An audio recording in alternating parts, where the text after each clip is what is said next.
Virginie Tellen, bonsoir. Oui, bonsoir André. Bonsoir à tous bonsoir. les auditeurs. Merci, bonsoir Virginie. Ben oui, on se connaît, oui. Non, mais je n'allais pas dire Brigitte Bardot, je préfère vous dire Virginie, moi. Bon, on va pas vous présenter... La situation est sérieuse, cher André. Exactement. Donc je suis redevenue Virginie. C'est très bien, mais vous avez raison. Alors, je rappelle simplement des leaders de la Manif pour tous. Aujourd'hui, la tête de l'Avenir pour tous, à la tête de l'Avenir pour tous, association de défense de l'affiliation humaine, on va en parler. Mais je voudrais juste, on est dans l'actualité. Virginie, qu'avez-vous pensé de Fillon et de sa conférence de presse et de ses propos? Eh bien, écoutez, je ne crois pas être la seule. On attendait tous avec impatience qu'il parle aux Français. Non seulement il l'a fait, mais il a fait ce qui était important, c'est qu'il présente ses excuses. Moi, je lui disais depuis, et par certains qui sont proches de lui, depuis les révélations du Canard, c'est-à-dire il y a plus de 10 jours maintenant, qu'il fallait que le trouble qui était énorme devait susciter chez lui une demande de pardon. Il l'a fait enfin. Ça, c'est très important. Il a parlé aux gens parce qu'ils sont tellement dans un tel état. Deuxièmement, il a fait état clairement que sa femme avait travaillé, que ses enfants avaient travaillé.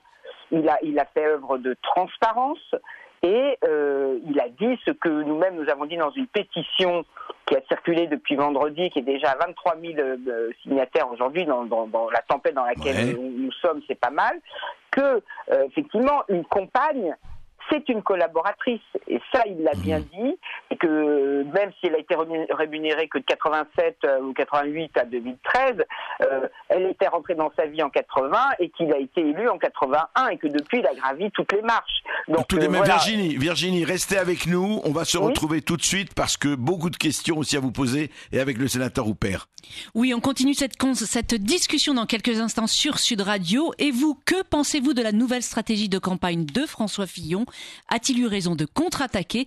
Appelez tout de suite le 0826 300 300 pour nous donner votre avis. À tout de suite sur Sud Radio.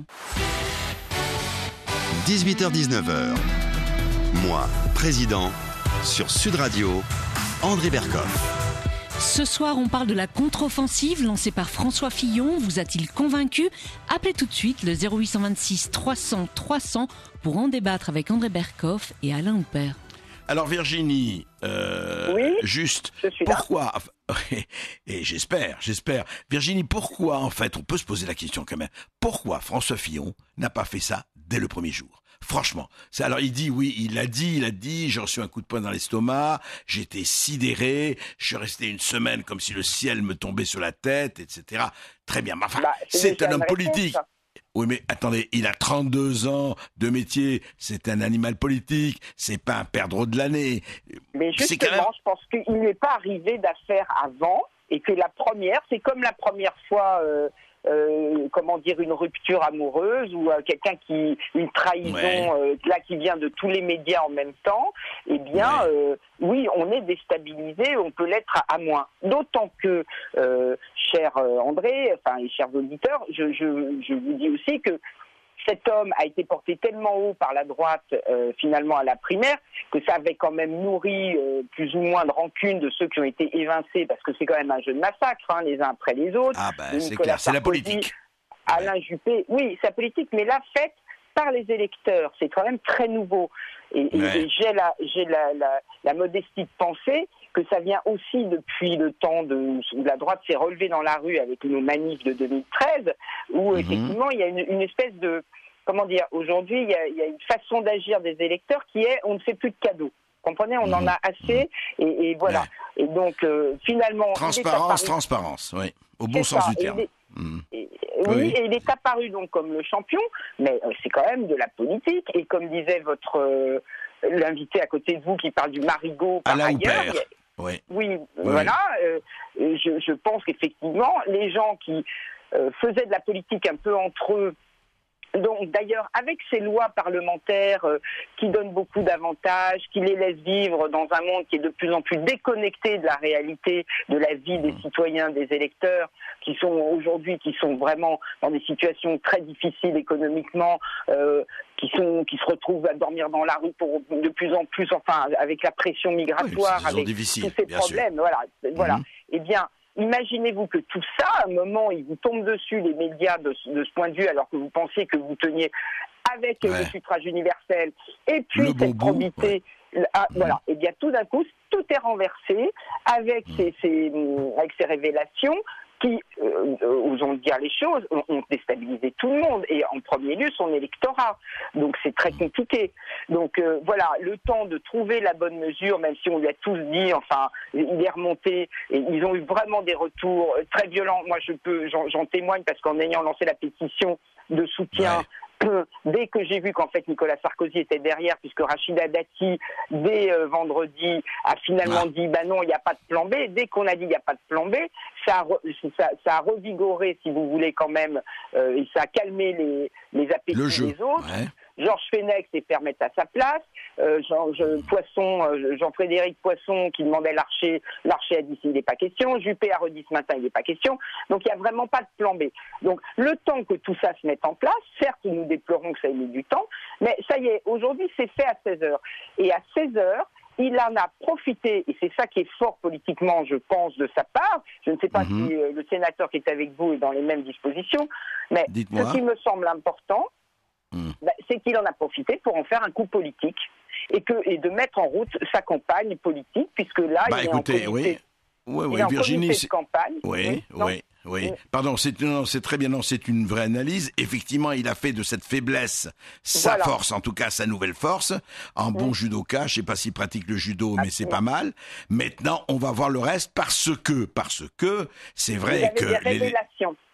Non, pas du tout. Je n'ai aucune révélation.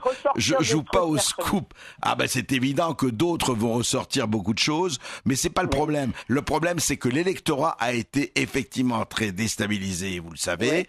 Il faudra retrouver une certaine confiance, et c'est pas seulement Fillon, c'est retrouver la confiance dans ce personnel politique. Et ça va être, on le sait déjà, ça va être plus compliqué, ça.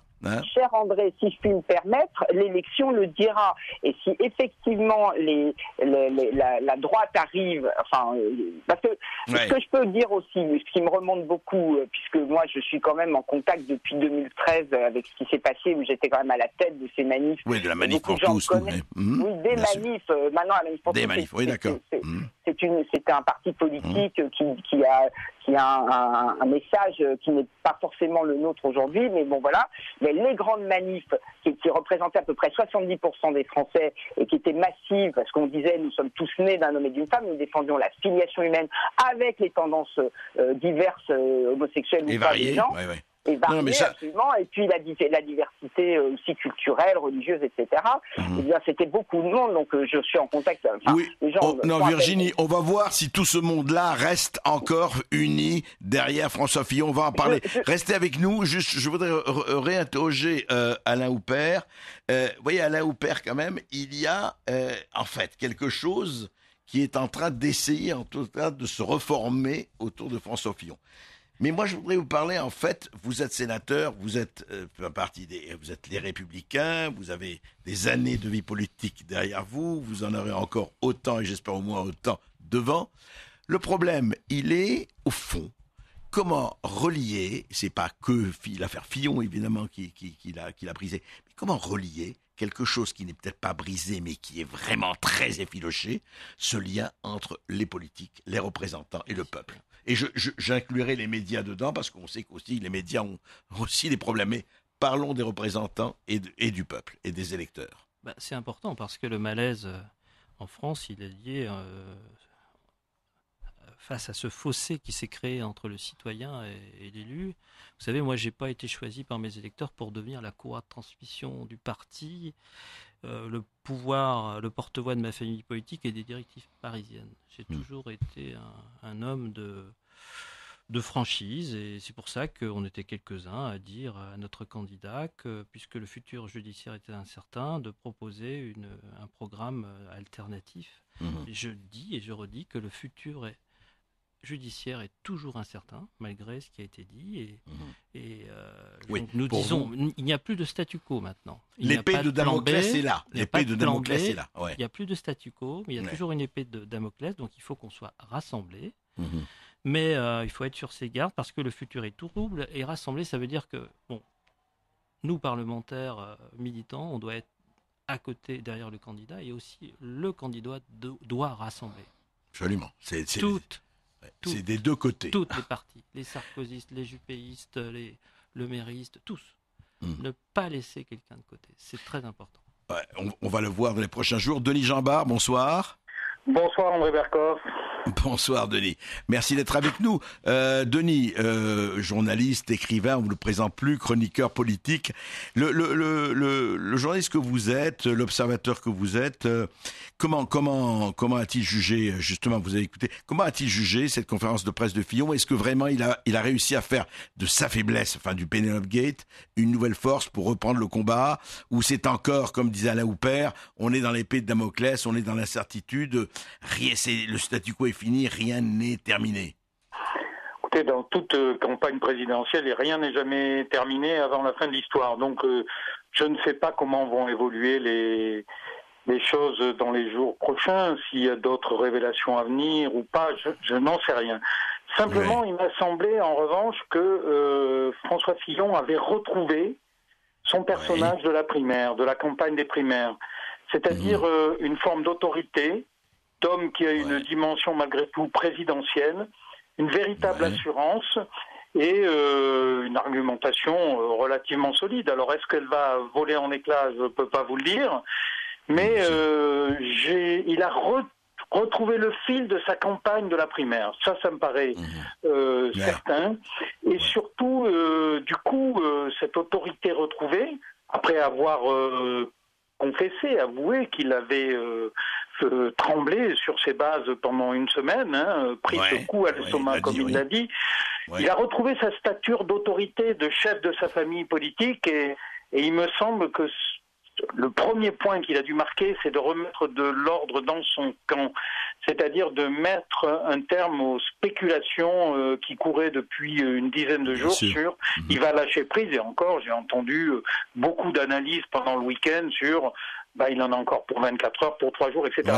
Je ne sais pas s'il s'est sur les réseaux sociaux, Denis, sur les réseaux sociaux, c'est vrai, sur les réseaux sociaux, je me rappelle, j'ai lu des trucs, on le débranche demain, il est débranché demain, on le débranche demain ou après-demain. C'était quand même assez fort.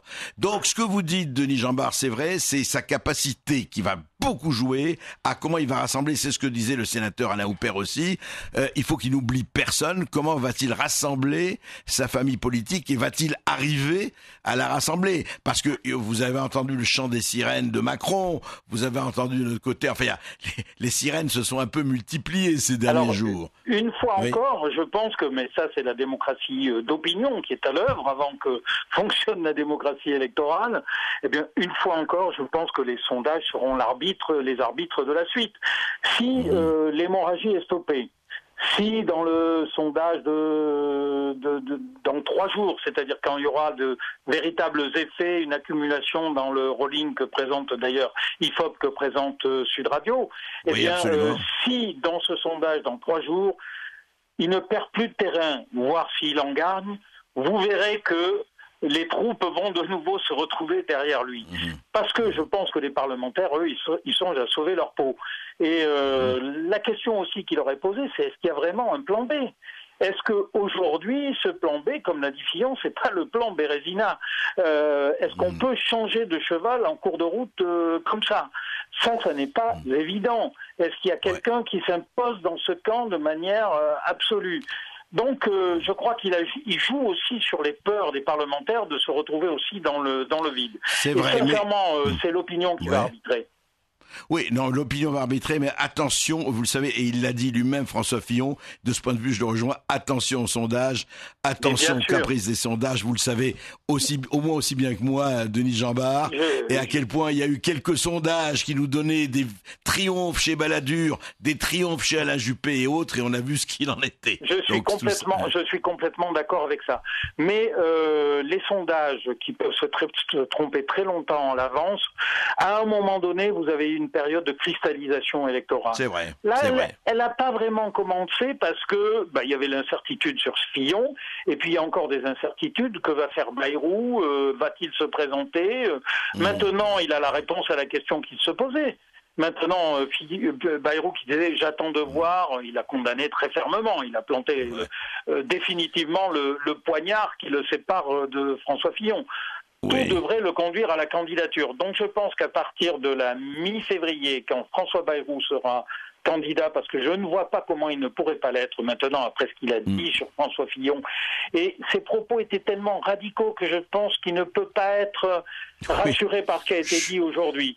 Donc là, on aura la vraie cristallisation politique et électorale de la campagne. Merci. Mais je pense que, en tout cas, François Fillon, il s'est donné de l'air pour laisser le temps de cette cristallisation politique, et on verra si elle lui est défavorable ou pas. Absolument. Qui vivra verra. Virginie, juste un mot. Est-ce que vous croyez, vous, à la candidature de François Bayrou ?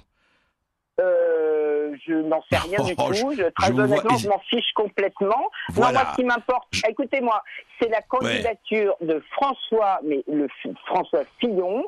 Et je tiens à vous dire qu'en représentant des citoyens que je suis, parce que je suis pas élu, je suis pas média, je suis rien du tout, les SMS qui me remontent depuis 16 heures sont extrêmement favorables donc à la reprise en main de François Fillon. Donc je lui dis toujours, Fillon, tiens bon, on est là.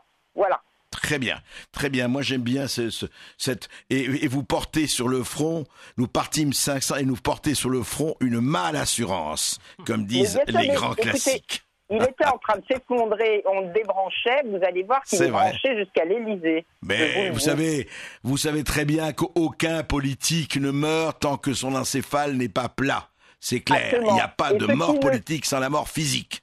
Et ce qui ne nous tue pas nous rend plus forts. Bravo, j'aime ces citations. Alain Houpert, merci Virginie.